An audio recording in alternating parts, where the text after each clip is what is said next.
готов.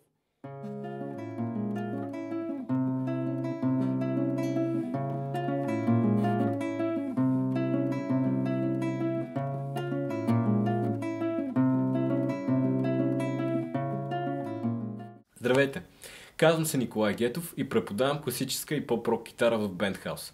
В това видео ще се опитам да ви запозная с често срещаните въпроси, ако сега започвате да свирите на китара. Какво е нужно, за да започнем да свирим на китара? Как да направим избора на инструмент и нужен ли е такъв още от самото начало?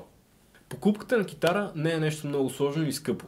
В зависимост от възрастта и ръста на ученика има 3 основни размера китари. 1/2, 3/4, както и стандартният 4/4. Това да имате собствен инструмент винаги допринася за по-бързото и музикално развитие, но въпреки това в началото може да се изчака определен период от време. Дори да нямате китара, в по-ранния етап на обучението може да свирите само по време на уроците.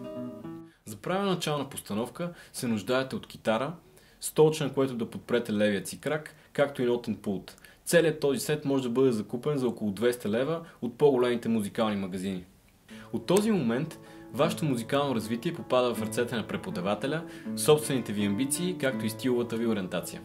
Надявам се това видео да е било полезно за вас. Поздрави от Band-House и до нови срещи!